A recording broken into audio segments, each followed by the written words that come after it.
1, 2, 3, 4. Ladies and gentlemen. Ladies and gentlemen. That's right, the big dick is here. Get ready.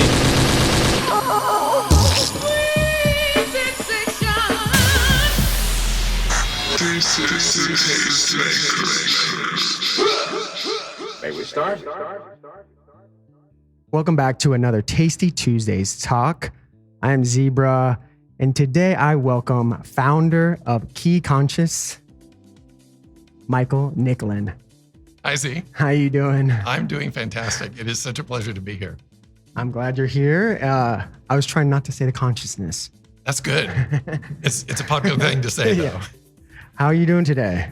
I'm doing really well. It's there's a lot going on out there, as you know, in the world, and a lot of people are sort of struggling with that energy bombardment that's going on. Whether or not you watch media, just walking down the street, being in the energy of friends, it's a lot to navigate. So we're all trying our best.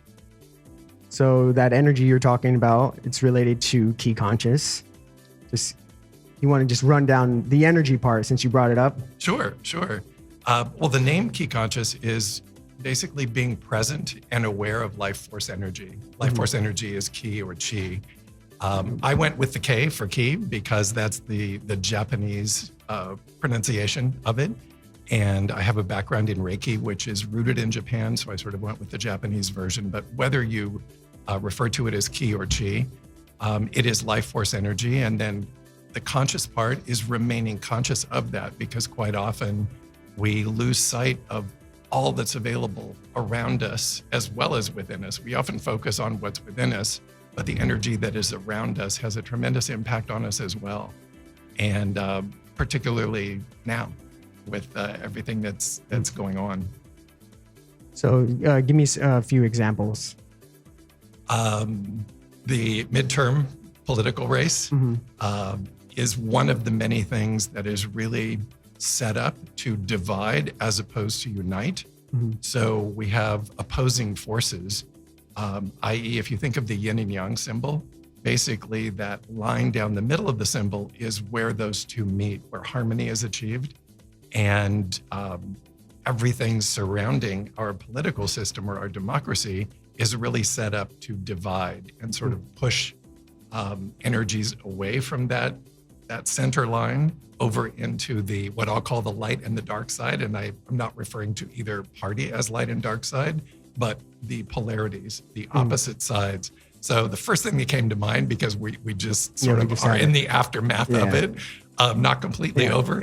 I was thinking right now, the analogy would be sporting teams. Yes, exactly. You know, you usually, if you're a diehard LA Ram fan, and then they're playing the San Francisco 49ers, usually one side is not going to go and root for the other side. Right.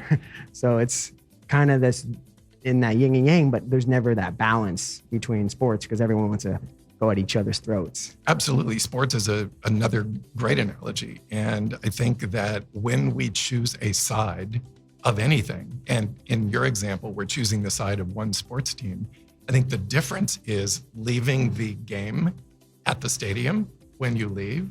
But so often, because of all of our access to technology and to communication-related technology, the vitriol continues way beyond the booing at the game.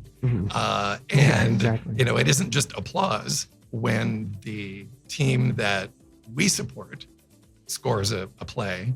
It's the booing and the hissing and the ultimate hate. Yeah, that vitriol.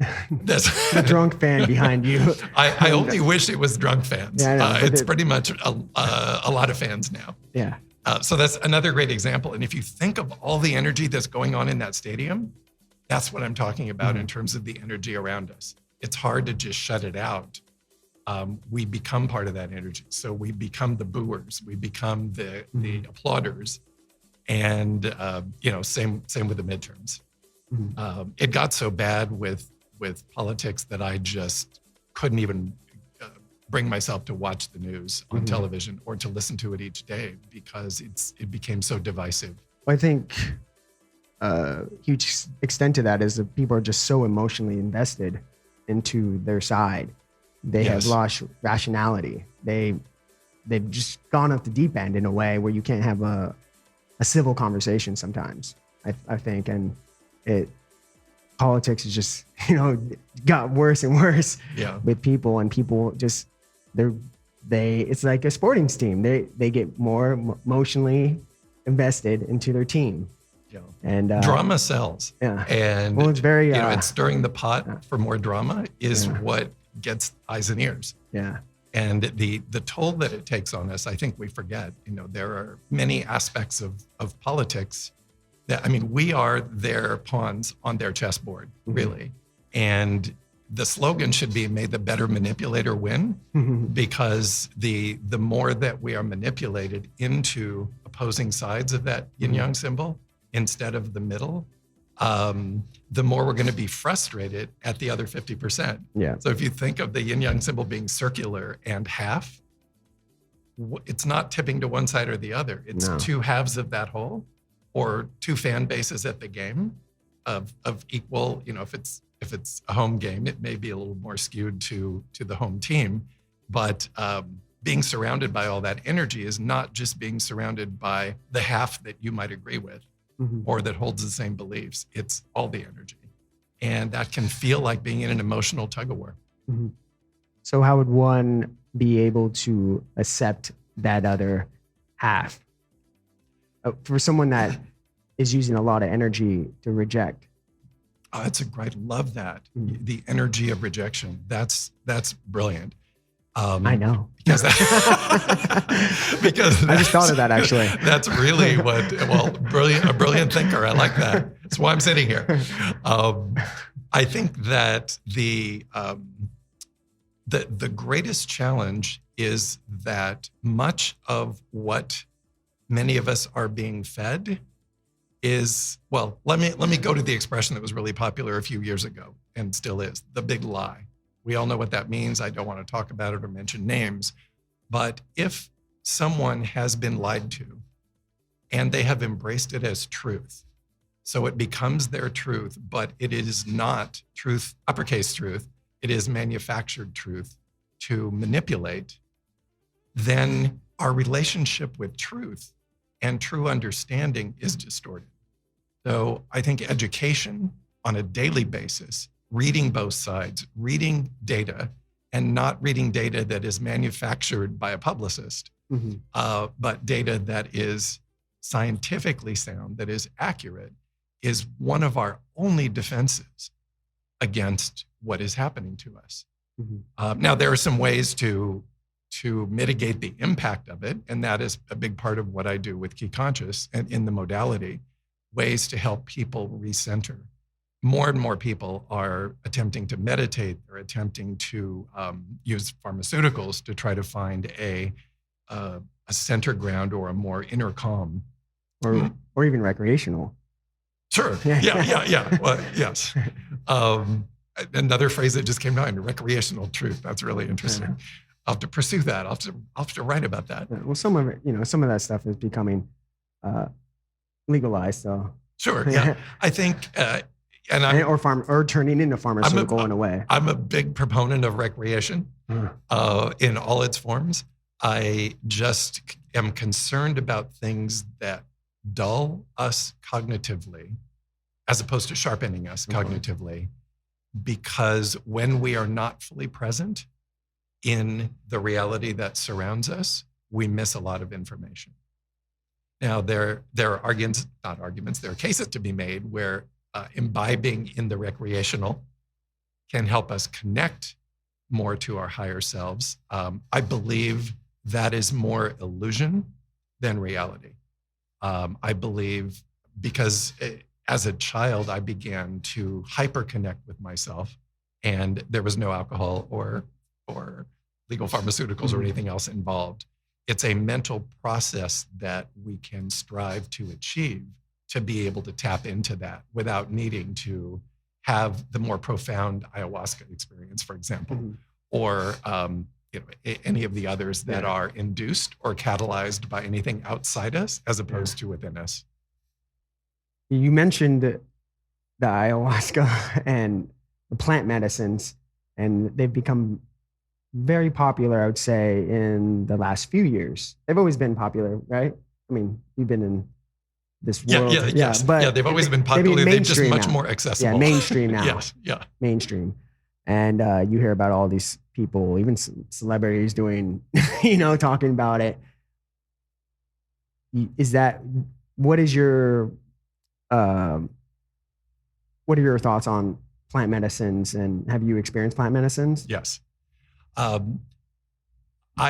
don't really have any thoughts on plant medicines. I have a lot of thoughts about what they do, what they've proven to do to the mind, and where someone is present under the influence, if you will, of those catalysts versus where someone can reach without them. Naturally. So, right. So for people, internally, organically, because I do consider a lot of those things natural, in their composition.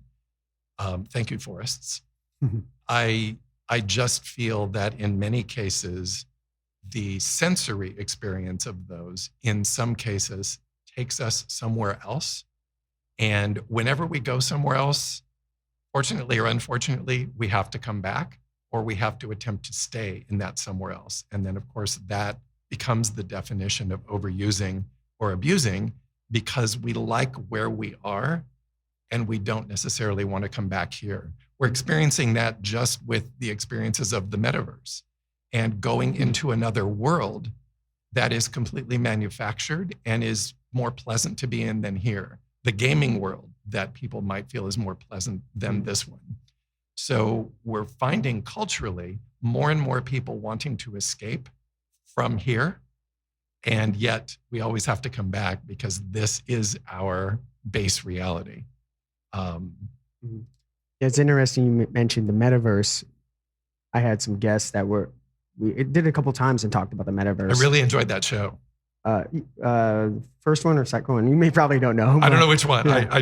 But there was one, and the gentleman he had this moment where he was saying how deeply he's connected with the metaverse. He's never been so deeply connected to all the people in the metaverse.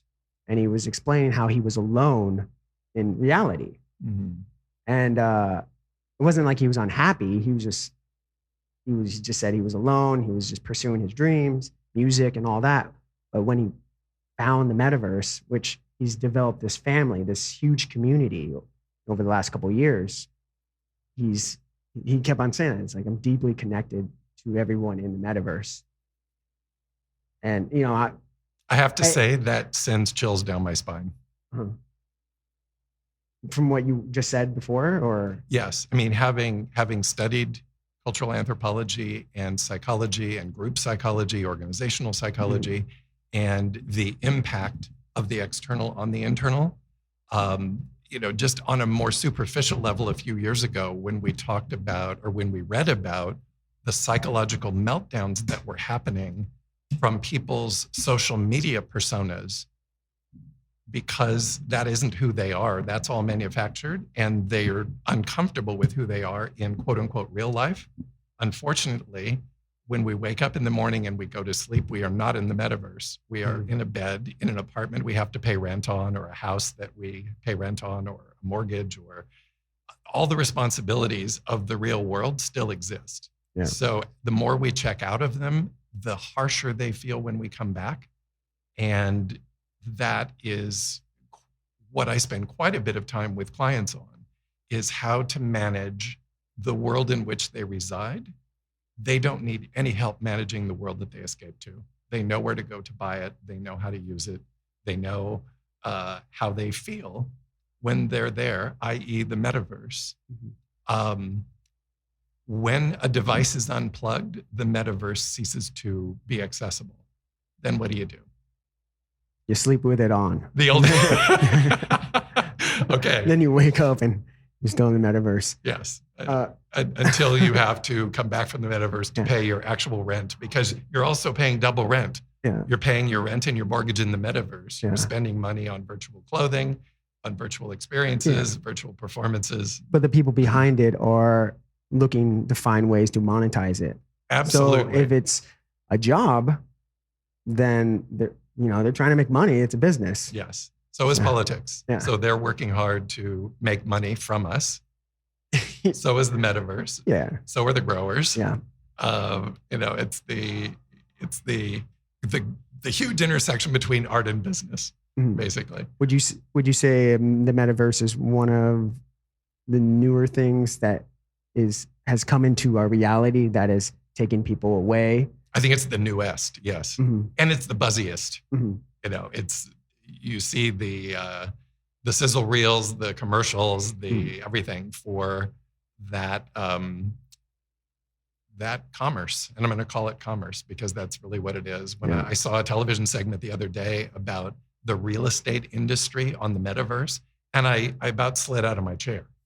I just thought, real estate sales in the metaverse. So we're selling something that doesn't actually exist, sort of like timeshares were back in the day of selling timeshares on property, and that became sort of the slang of I've got some swampland in Florida I'd like to sell you. I would say the previous one would have been the cryptocurrency wave.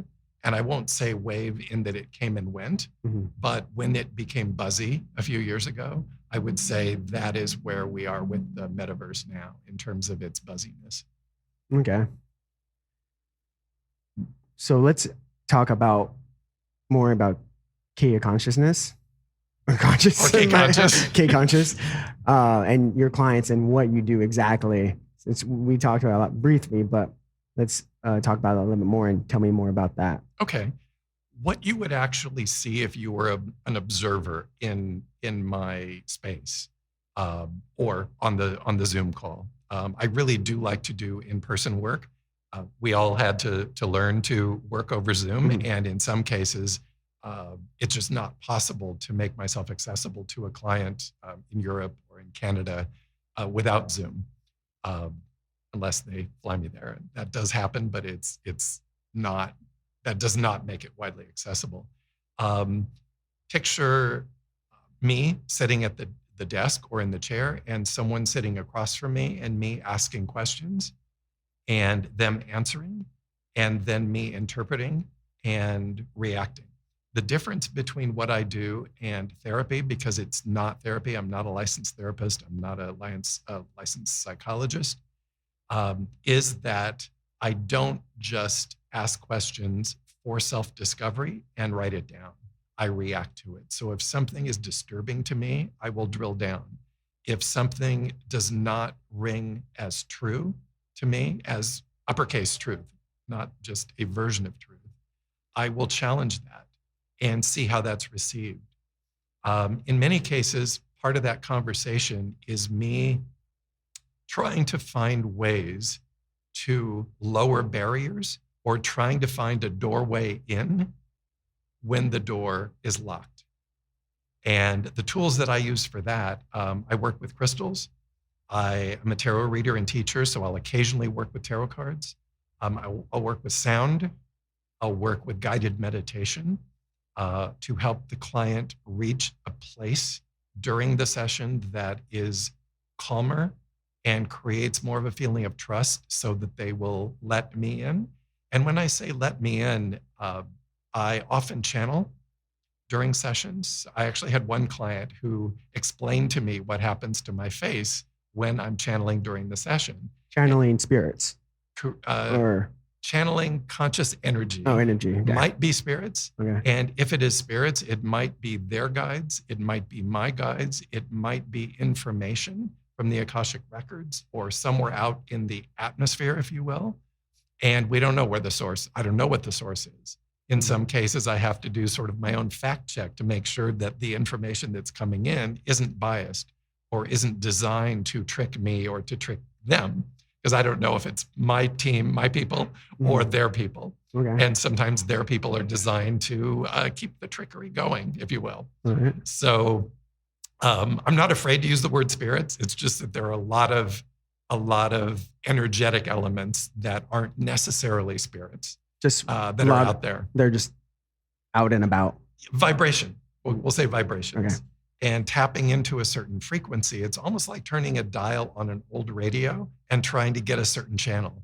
you're hearing all those other channels. So I need to be sure that I'm hearing the channel that is about the client and not listening to any stuff that I call garbage. And that's what you hear? Yes. You kind of hear static in a way, or frequencies. I will typically hear voices, in other words, English audible messages, or I will see pictures and this is, by the way, how psychics and intuitives receive information. Some will hear it, some will see it, some will feel it. And all of those things happen during the KiConscious session.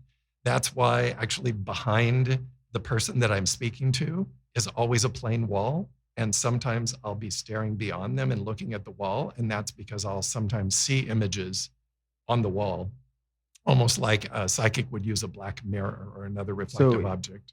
They are on another side. So you're on one side and they're on another side. Of the room, yes. Okay. And I'm just looking, I'm looking at them, but when I look at them, I throw them out of focus. And when I throw them out of focus, that's when I see the good stuff. Okay. Would you say you're a psychic? I would say that I have psychic capabilities. I don't call myself anything. I have a real challenge labeling myself. I think we are a society of labels. And when if you were to say psychic, I picture a neon sign with a Hamsa hand blinking outside of a space. You got one right over there on Hollywood Boulevard.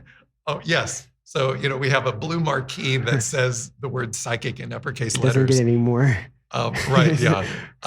There is nothing wrong with that. Sometimes there are practitioners inside those walls that I believe to be credible, that have gifts. The greatest challenge I've discovered over the years, because I go to those as well, not the neon ones, nothing against neon signs, but I will go to other professionals to seek information or to seek reading from them. And I've encountered my share of charlatans. I've encountered my share of frauds.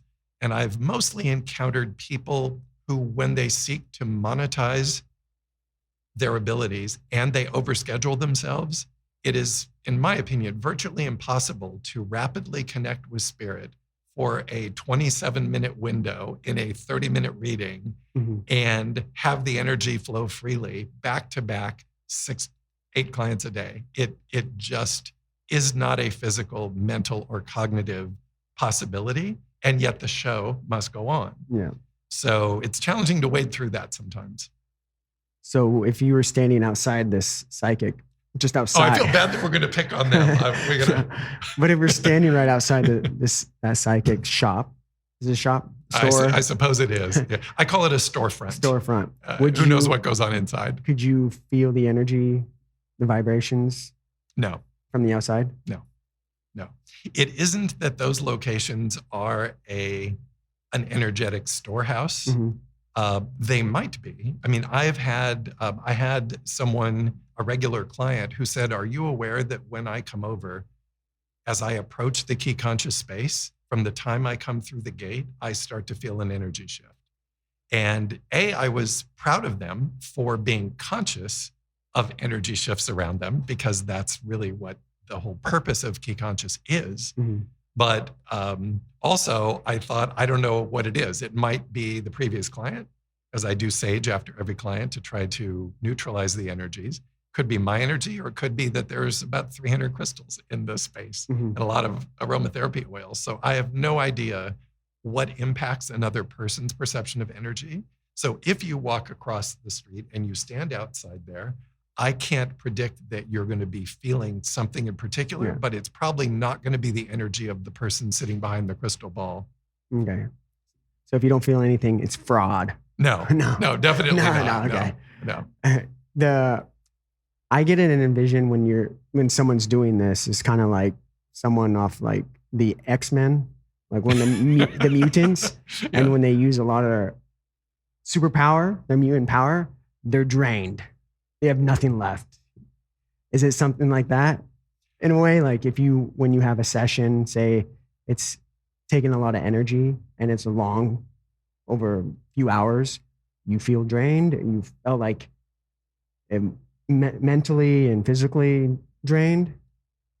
Z, I have to say, I love your questions. They make me think about things that I normally keep in my own head. So thank you. The best way to explain my process is that I will start to tap into a client's energy well before they arrive. And I don't want to censor this. Basically, I do it in the shower. I'm very triggered by water, whether it's the ocean, whether it's a lake, or whether it's the running water in a shower. And I will usually ask for my guides to begin giving me information or to go in and access my client's sphere of energy before they arrive. And I will usually get an agenda. It might be an agenda that they have decided they want to talk about that morning. It might be something that their guides or my guides are saying, this is what needs to be on the list today. And I'll write those things down after I get out of the shower. I do not have a waterproof notepad, although they exist. And I will offer that to the client when they first arrive and say, let me tell you what I got this morning and you tell me what you got, and then let me know where we're going to go. We don't have to talk about these things, but they're things that I'm just going to pull this out of my head. One time I saw a seagull flying and it landed on the water, and I thought, I have no idea what this means. And I mentioned it to the client. I asked the client, and they said, I saw that in the this morning. So that was a vision? Yes, but it was a vision of what they actually were looking at that morning when they were doing their beach walk before they came over. No, but you had this vision. Yes. And in the shower. Yes. Okay. But I didn't know what it meant. Okay. And I didn't want to interpret like it was a bird. So what does a bird mean in a dream, for example? I didn't want to go that far because I had no idea of the context. I can't decide what information is without the client as my partner. So I'll explain what I saw. I'll explain what I'm told, what I hear, what I see, and then say, like a psychic. Help me. I'll say, help me make sense of this. Yeah. And they said, they saw. They said that's what they said. You were seeing what I was looking at when I walked down the beach, and I went, okay, so I was tapped into you this morning. That's great, because let me tell you what else I saw or felt, and then that we might talk about that for 10, 15 minutes out of the session, and then it's gone. We'll just go into something else. You asked me if it drains me. Yeah. Oh, yeah. What drains me is the doors being closed and me using my energy to try to open them just to get in and then have the discussion, or then help them have the discovery, or help them connect to their toolkit. So I find that resistance is what drains me. The connecting to the spiritual energy or using my mind to help guide them in a very real world way that has nothing to do with the spiritual realm, I find that energizing. What I do need to do with at the end of a session is disconnect from that client's energy, because if that comes with me into another session or comes with me into my own life, then I'm not fully present and conscious. I'm not living the KiConscious modality because their energy is pulling me, or I'm still giving part of myself to their energy. Mm-hmm. Is it like the Akashic Records where you have to close the book?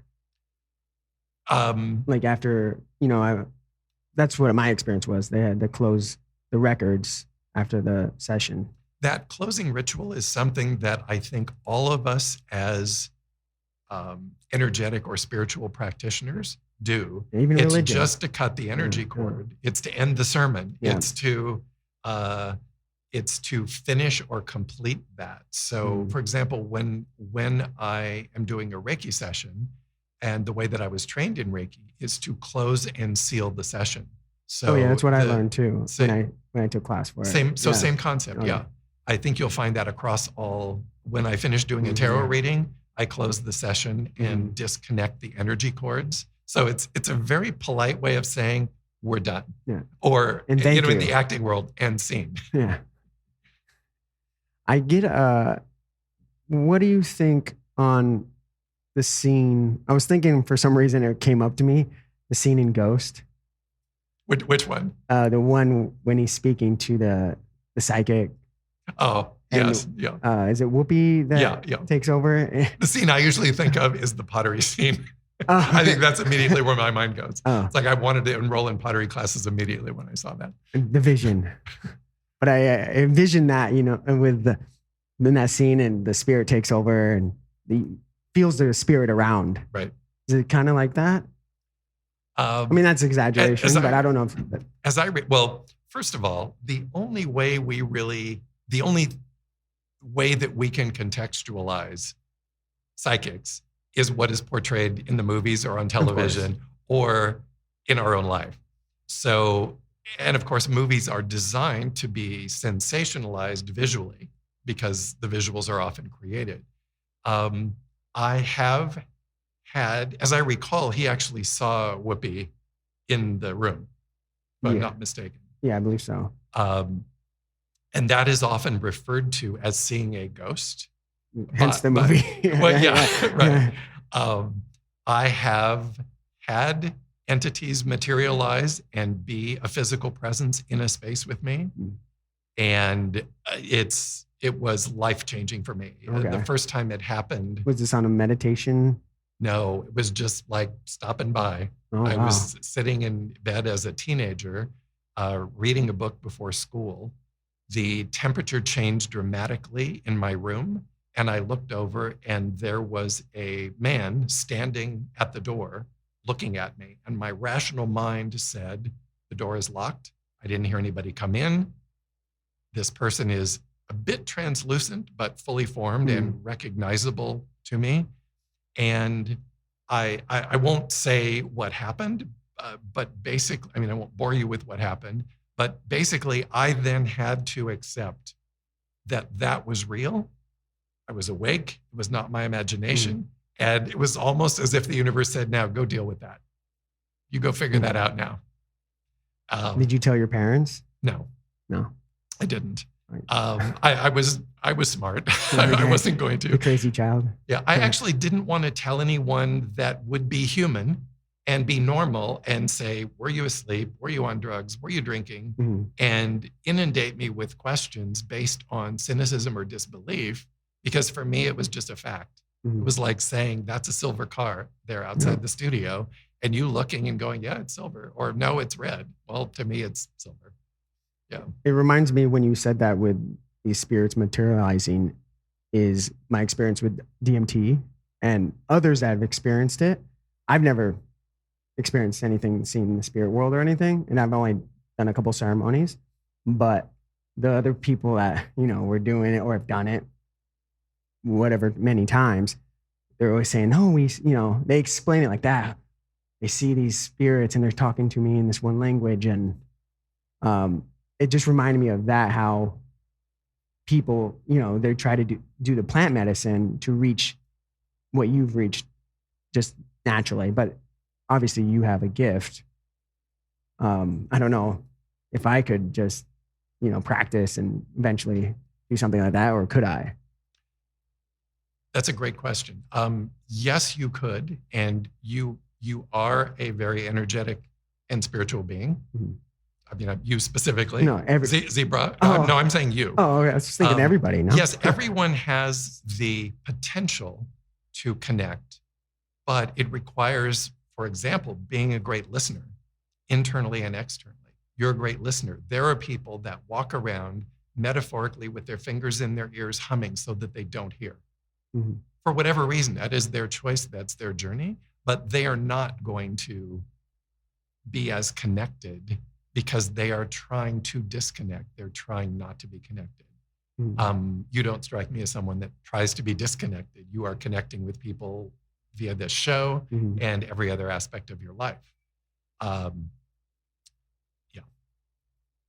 What do you think about that? I mean, you already mentioned it a little bit, but people do taking those ceremonies and the trips. And do you know what I'm talking about? Yes. And they've talked about it like saying they're Smurfs, or you heard of that term? No, I haven't.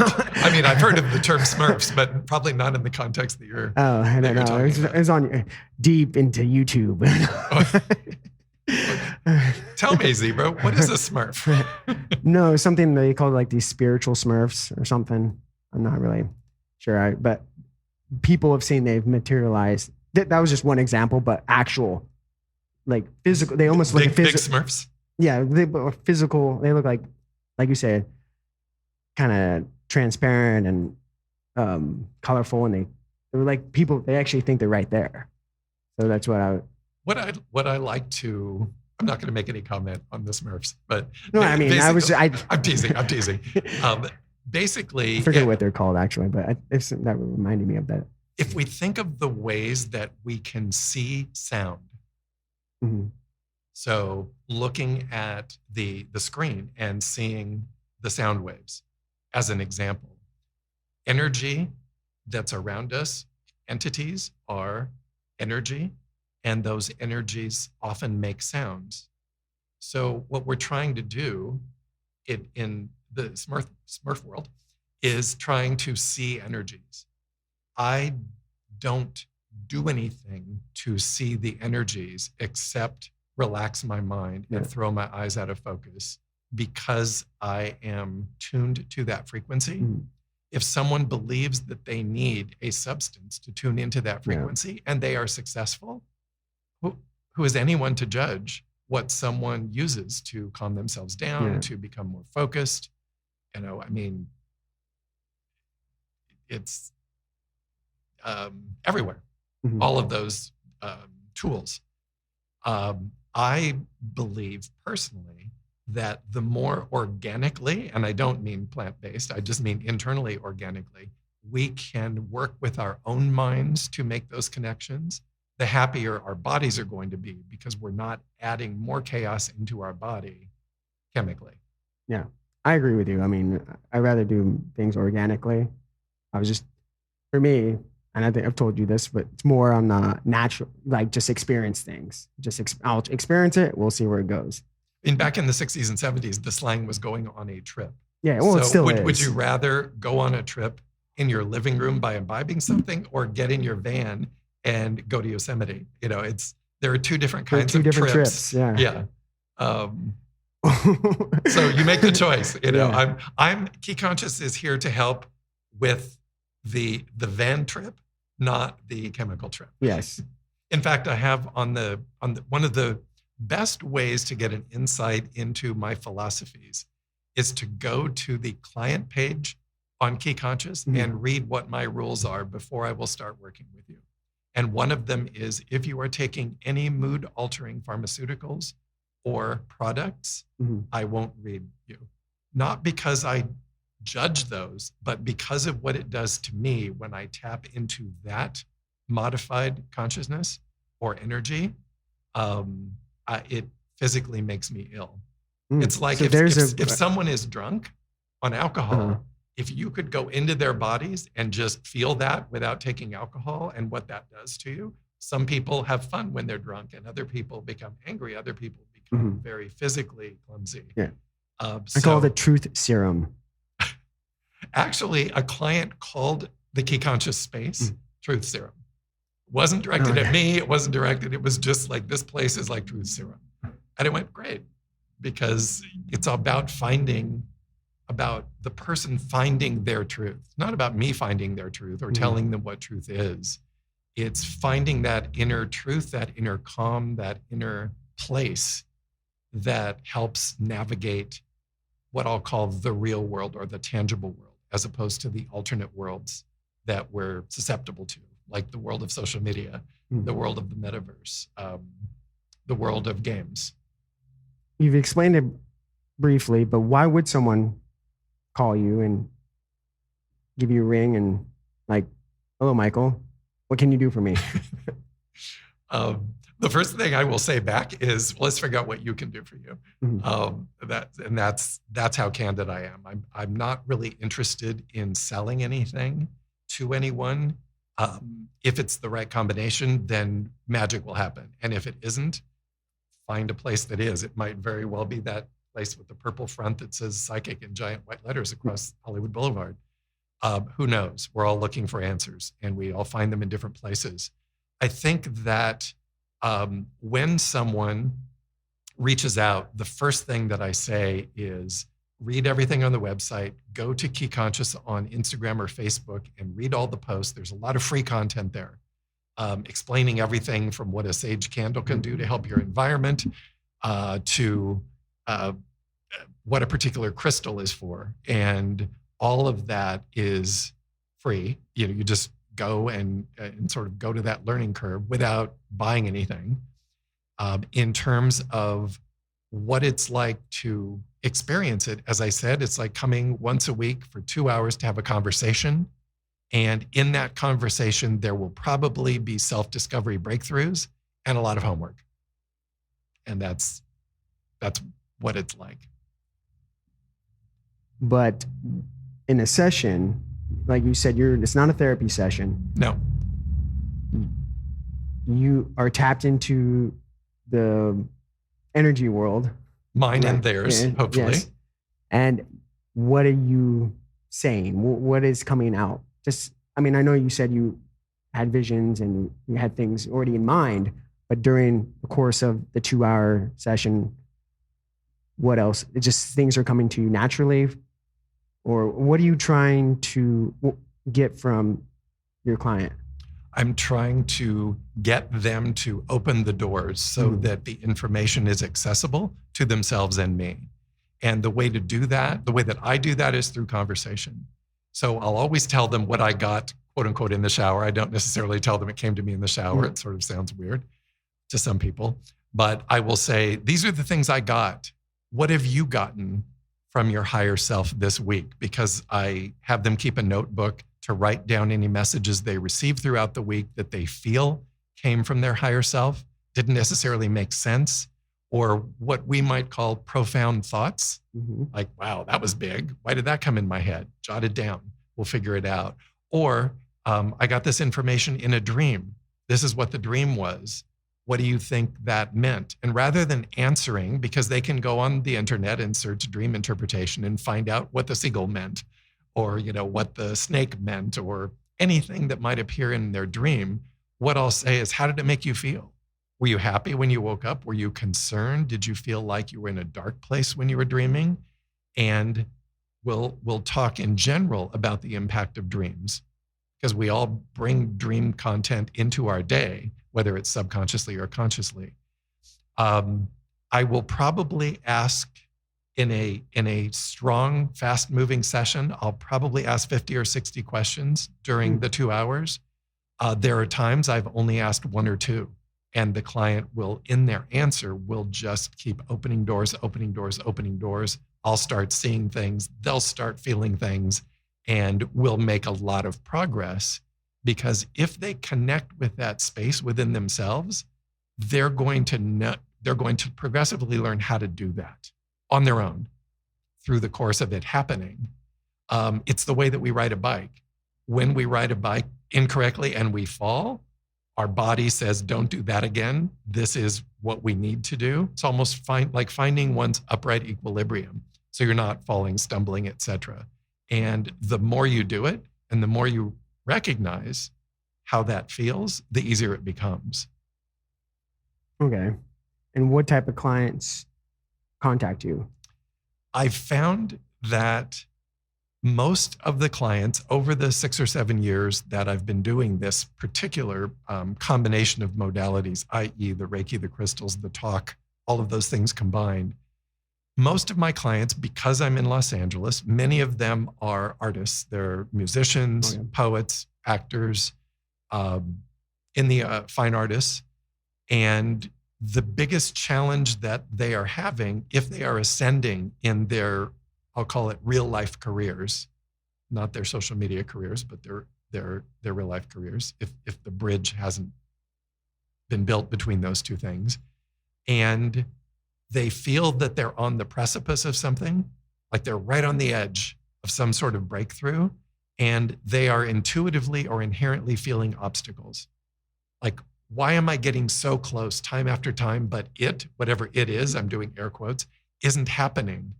Why is that?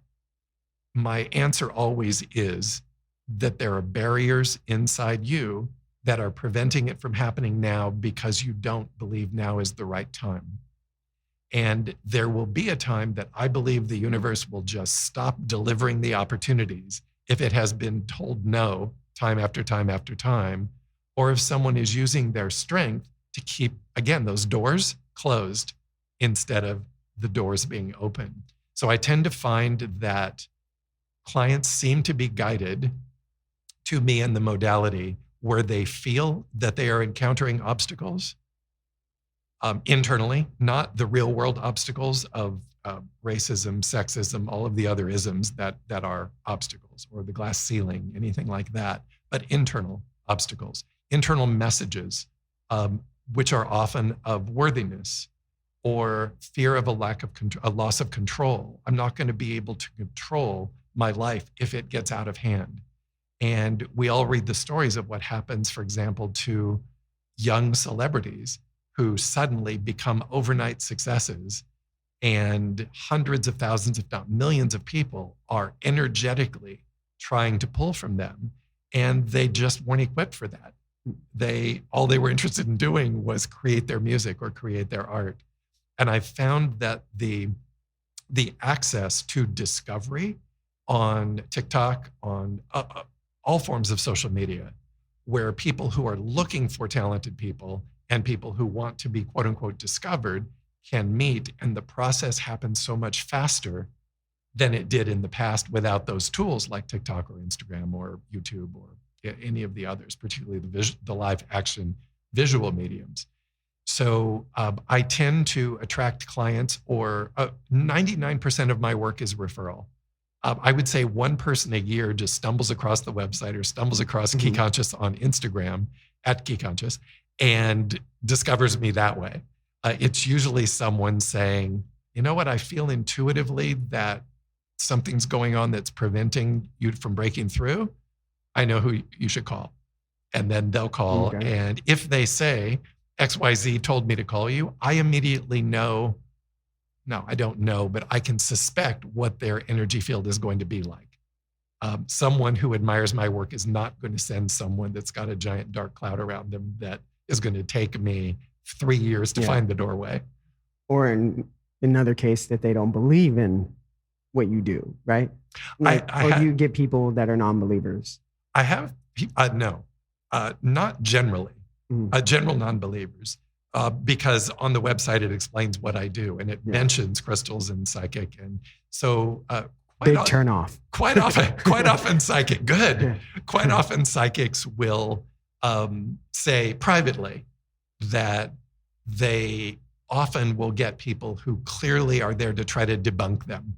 Like, my wife told me, or my husband told me that I should come and talk to you, but I know this is BS. So, and that's what they'll do. They'll do that with you? No. Okay. No, with a psychic. With the psychic. With a storefront. But no one's done that with you. No, because there's so much information. I literally say, read every word of the website, and I'll ask you if you have before we start, because that is designed to answer every question possible. And I'm saying that politely. What I really mean is designed to scare enough people away, so that the people that make it through that filter are the ones that are not going to waste their own time trying to disprove whether meditation or Reiki or crystals or conversation works. It would be like someone going to confession in the Catholic Church and just lying through that screen to the person on the other side of the screen. What's the point? You're only going to get advice based on the truth that you give. And I do ask my clients for that truth, because if they're not speaking their truth, I can't respond to that. Well, just money in your pocket, because then it'll just keep on coming back. Yeah, no, I am not. I know. I'm sort of the anti-client retention person. Like, I want my clients to succeed, be so happy and centered that they don't come back. Yeah. They still stay in my lives. I mean, I'm blessed to, see them.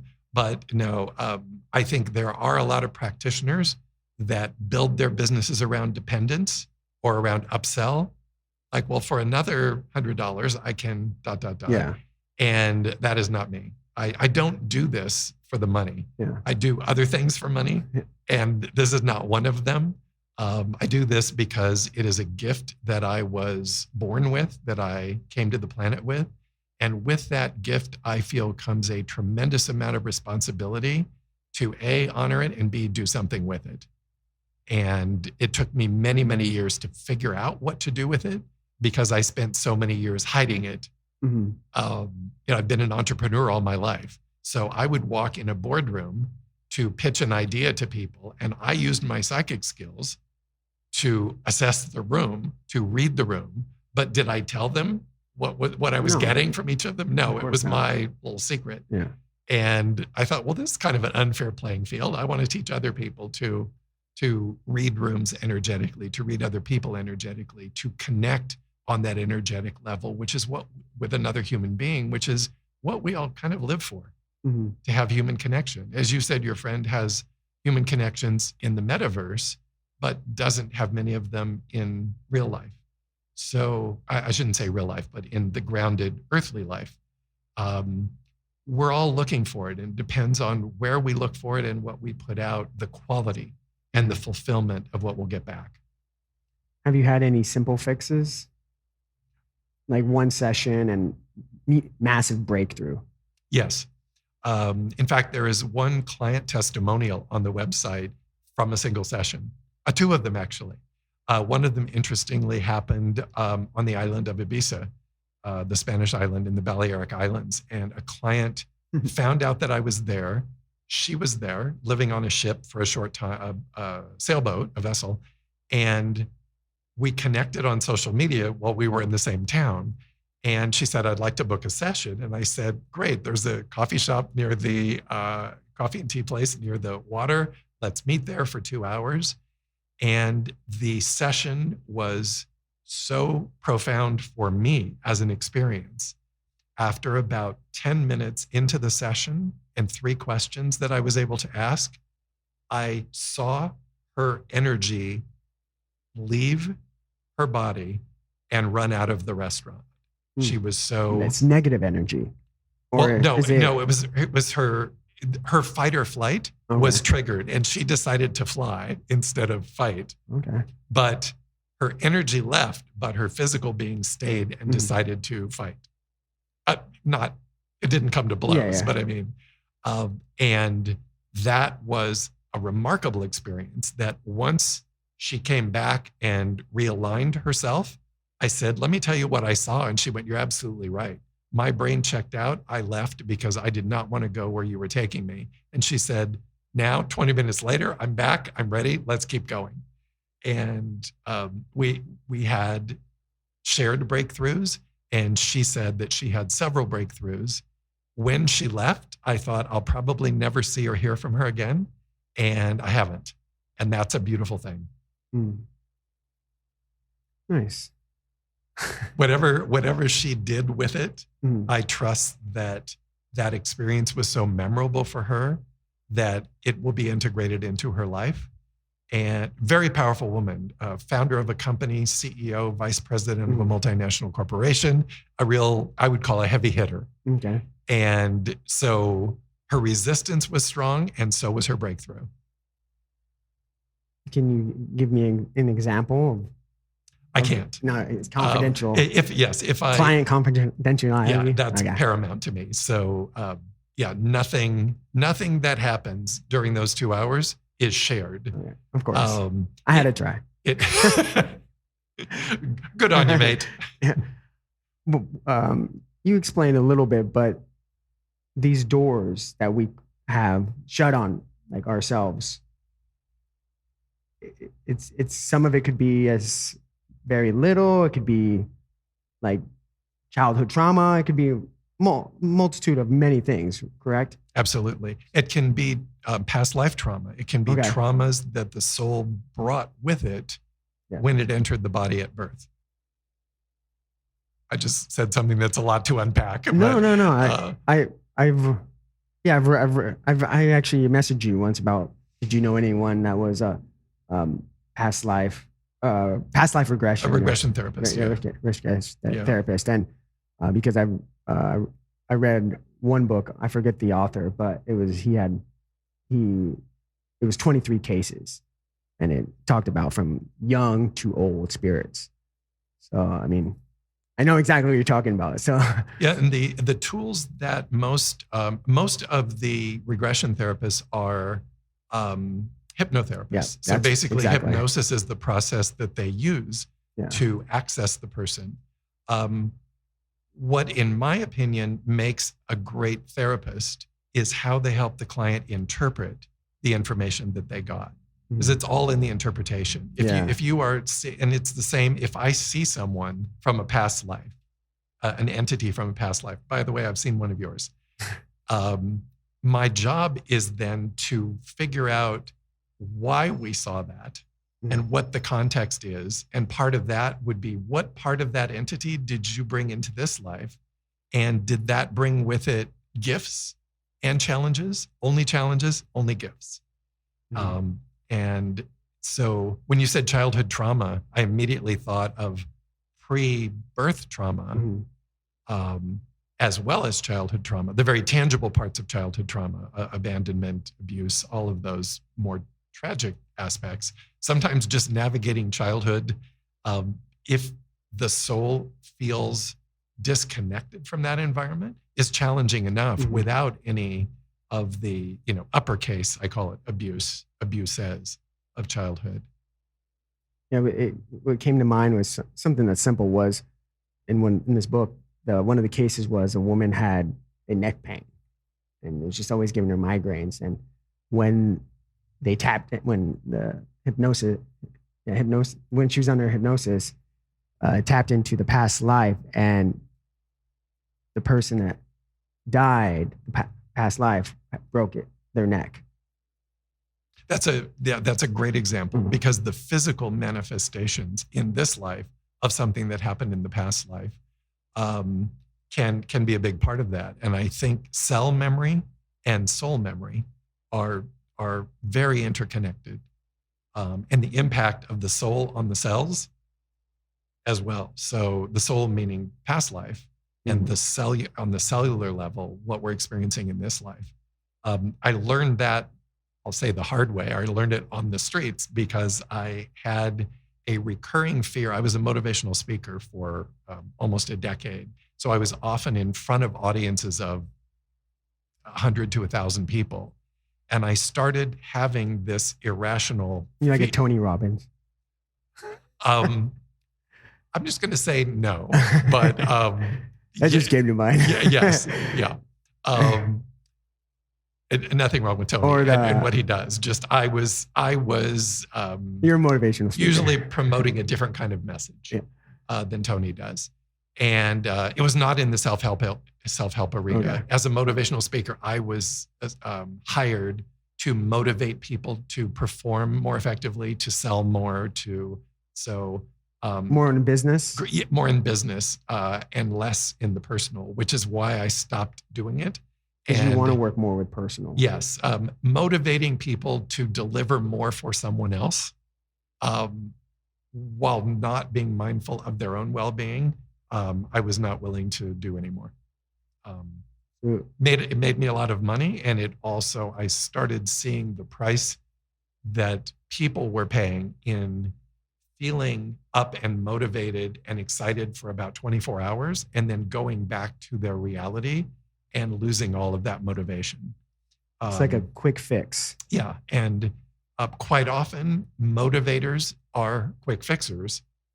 I wanted to be able to stay around for the longer term and make sure that the fix was semi-permanent at least.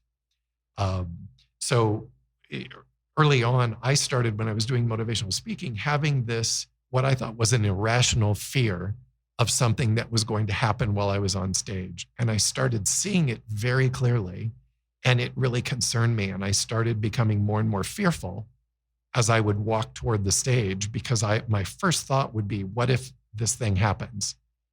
And what thing? That's a tough one. I'd rather not say. And the fear was so strong that I actually went to a fellow professional and learned that the actual event that I was seeing was something that they believe happened in a past life. And she described it very clearly, very visually. And she said, you're fearful because that actually happened to you. And part of your soul memory is bringing that here. you do not need to worry that it's going to happen here beyond the standard fears that we have when we walk down the street, that things can happen. So I learned it that way and then realized, oh, this is an entire modality, hypnotherapy and regression therapy that is available. I don't do it. I don't provide it to clients. I will get glimpses of one of their past life selves and I'll describe it to them and I'll ask if they have any context because I don't know if I'm seeing their past life or their childhood or an older relative. Well, that's the only way you know who it that, is. yeah. So I ask a lot of questions to try to figure out with their help what I'm seeing so we can both understand it. What I will not do, which many intuitives and psychics do, is make up stories. We as intuitives by nature tend to be great storytellers. And I don't ever want to tell a story that is embellished or is my version of a story because that's not what I'm there to do. Go back to past life regression. In that book I read, that reminded me of this one person, for example. They, in a past life, or in the soul world, in the spirit world, I guess, there was an example of, like, I'll just say a person that committed a crime or murdered someone, and then they died. They died. The murderer? The murderer. Okay. When it goes up to the spirit world, and the guides in this book, it was explaining that they felt bad because it was your another opportunity in life to do better. You understand what I'm saying? Yes. So what made me think of that was when you're speaking in front of all these people, you had a vision and it was your opportunity to change the course and not repeat what you did in a past life. I see where you're going with it. Thank you. This event was done to me in the past life. So for me to try to prevent it in this life would require me never getting on that stage. And that wasn't a possibility. Yeah. That at that time was my career. And it was, paying for the car. But in the past life, I don't know if you found out the ultimate end of it, but in the past life, did they keep on doing that very thing? I see. Did they gain enlightenment or did they? Probably not. Yeah. So that's what I was saying. Most people that do things keep doing them. Yeah, and that's what I was saying. You became more aware.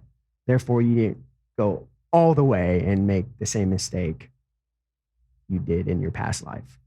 Yes. Another fear, an irrational fear that I had as a kid, I grew up near the ocean and I loved to swim, but every time I would get underwater, I had a mild panic reaction that made no sense. I grew up on a boat, I swam all the time. I loved water, and I didn't understand why this event internally would happen that related to my breathing, my lungs specifically, and water.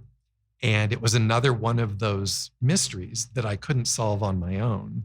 And I was told by what I consider to be a credible source of what happened to me, I'll say me in air quotes, in a past life, and that soul memory was brought with me to this life. And I was able to then reconcile, almost like leaving that in the past, not worrying that it was going to be a part of my reality in this life. Mm-hmm. And then the fear subsided. So the transformations, the breakthroughs in that particular therapy, which again, as I said, I don't do that, can be very beneficial for clients. All right, that is interesting. That fascinates me. I mean, when I read that book, it just like opened the floodgates of more things that just interest me. I found it very fascinating, and I believed it all. I just like naturally believed it. I think when we have a natural belief, when something resonates, there's a reason for that. Mm-hmm. So, you believed it either because it's ridiculous and you're gullible, or because it resonated on your energetic level. And I would say it resonated. Yeah. And quite often we're brought to books. Books are brought to us. People are brought to us at a time that is for us to exploit that, to grow from it. Or, as I said earlier, to be repellent of it. And quite often we use our energy to keep things away that ultimately we are supposed to receive in this life. So as I always say sort of glibly to clients, if you don't get it in this life, you're going to be sent back and go through it again because your job is to get it. So if you postpone getting it in this life, guess what? There's going to be another one, and the same lessons are going to be waiting. Different people, same lessons. So I made it a goal to try to get as many lessons as I can by listening carefully and taking action on what I hear. How was your childhood growing up and having this gift or natural gift? I'm just laughing because I'm thinking about my childhood. Or just, growing up from childhood and teenager, and then you went to a university. Yeah. So, I mean, until you finally accepted this gift. And I mean, obviously you used it, you said, in businesses and pitching ideas. And I read on your website, big companies you work with. Yes. I accepted it at birth. Never rejected it then. Correct. I'm sure I accepted it before birth, but I never questioned it. And I inherently knew that it was not something I should try to talk about. I tried to talk about it once with my parents, probably when I was 5, 6, to describe something that was happening in the house. And they corrected me and said that it wasn't. And I just thought, okay, you're lost. I didn't believe them. I didn't see them as role models in that truth. I just started keeping those things to myself. The first thing that came into my mind, I'm going to be honest and share it with you. And it was near the end of my mom's life. And I was with her. I had the beautiful gift of being with her leading up to her passing and when she passed. And she was very cognitively present. She was lucid. There wasn't anything about her mind that prevented her from memory or speech. And we had very honest conversations. It was the most beautiful year of my life was being with her the last year of her life. And one of the things she said, she just looked at me one day. She had a very thick Southern accent to the day she died. And she said, "Hun, I was so afraid of you when you were a child." And I was dumbfounded. She had never said that before. She had never admitted it before. And I said, "What?" I was just blown away. And she said, "Just the way that you looked at me and the things that you said you saw and the things that you said you heard," she said, "I didn't know what to do with it, but I was scared." And I just thought, wow, what a reality for a parent to be scared of their child and yet completely loving and in love with their child and all of that and try to navigate that. She just inherently knew that my soul was way out of her realm of understanding. And I think I was adopted at birth. And I think part of that struggle that she had was that disconnection that she really could take no responsibility or had no understanding of literally where I came from, in terms of lineage, et cetera. She did know. She knew the people. She knew my birth mother and my birth father, as did I. So there was never any secret about it. But I think that disconnection that she felt just I think, first-time mothers of newborns that look at the child and say, "My gosh, I created that actually came out of me. But this person is developing their own traits, their own personality, and my job is to ... My mom had those thoughts, but her job of trying to understand wasn't necessarily something that she embraced early on. So I went into my own world, if you will. The moment I could, I was an only child. My parents were older when they adopted me. I loved being alone, and I still do. I would go into my room. I would close the door. I didn't want the TV on. I didn't want music because what I was hearing was like a really loud radio all the time, and I liked what I was hearing. And I was learning from what I was hearing. So I just always nurtured it and kind of stayed with it, and then found my tribe, if you will, my extended family, my friends, particularly in college, in elementary school, junior high school, maybe one friend max. I just, because I was finding myself walking through the schoolyard, hearing, seeing, and just thinking, this is like bombardment, and I'm here to learn, not about my fellow students, but in the classroom. So a lot of time I spent tuning things out so that I could tune things in that I was expected to learn. And then with college, everything just sort of exploded in a great way. When I was a junior, I invested in my first business. I've never had an employer since. I've always been a self-employed entrepreneur, and consider myself to be very successful and very grateful for that. It was for years about figuring out how to balance that entrepreneurial life, which is very data-oriented and very manipulative in terms of the commerce world, and then this other world, which was dear to me, which was the energetic world. Yeah, and now I live in both. Yeah. I was going to ask, like, how would you tune that out as a child growing up through all those years? It's either you're going to hate it or like it, right? And there's probably people that go both ways, not wanting to hear. Like you said, people walking down the street may want to tune out reality. They don't want. For someone who grows up, could be the complete opposite and be like, I don't want to hear. I don't want to know. A close friend of mine who I've known all of my life, I met her in high school and we're still friends to this day. A couple of years ago in a phone conversation, she was sort of struggling, and she said, do you wish sometimes that we didn't know what we know and we could just be like those people that don't?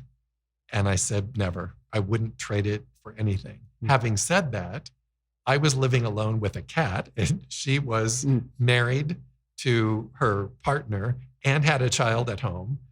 Her opportunity to have quiet or to just celebrate her own inner voice was so scarce compared to mine. I didn't really elaborate on my answer. All I just said was, no, I wouldn't trade it for anything. I've always considered it a gift. I've never considered it a liability. However, I had many years to learn to manage that gift and to not control it. Yes, to control it, to be able to turn the switch on and off, not of connection, but of stimulation, of stimulus, of voice, of content, if you will. I mean, I'll be walking through a grocery store and I'll suddenly feel my mood change and realize it's because I walked by someone. So without being able to control it, that's a lot. To just be susceptible there's energy use right there and kind of draining you, changes your mood. Right. And it's interesting that you said you were adopted. It doesn't change anything, but it changed everything. I mean, it does, but I mean, when you're telling me, in general, but I thought, I was like, that's really interesting. Now, parents, gave you up. Knowing what. I believe that those parents knew that they were meant to give me up, and the parents who adopted me were meant to adopt you. Yes, I would not. One would say that I chose them. They chose me tangibly. However, I think that the journey that most adopted children go through, which I have a tremendous amount of respect for, that was not my journey, because I was made aware that I was adopted. I was never told any lies about it. I had the opportunity of knowing who that family was, as much as I knew who my family was, my adopted family. I also knew the entire story of my mom and my biological mother, who were friends before the adoption. So it wasn't what's called now a blind adoption. It was an adoption between two parties agreeable and that knew they were going to do it. I think in the second trimester is when they knew when they were going to do it. It's interesting that you said we choose as in birth, we choose our life, right? And you said it wasn't that way. But I had someone on here I talked, and he was an astrologist, and he said, I'm pretty sure he said we choose at birth, we already know. It's already, our life is, I guess we already know the path. And then we choose when we're born, we choose who our parents are.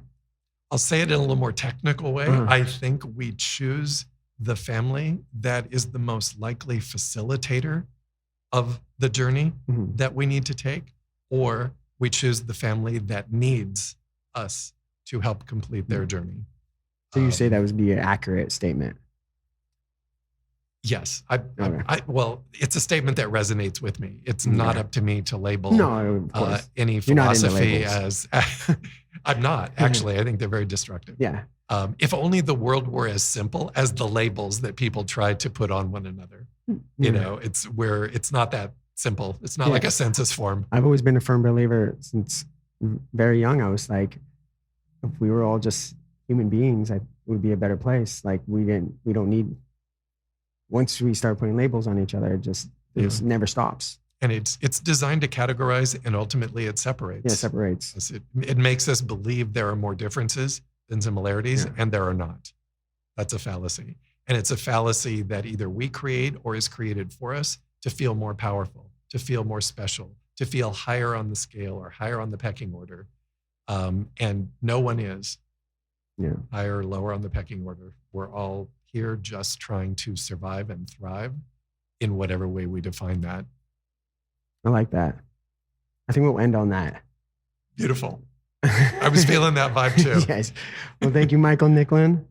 Thank you, zbrah. It has been an absolute pleasure. And just same here. And just remind us your website and your socials one more time. Right. The company name is KiConscious. That's spelled K-I and the word conscious, C-O-N-S-C-I-O-U-S. One word, an invented word, trademarked it globally, so I own it.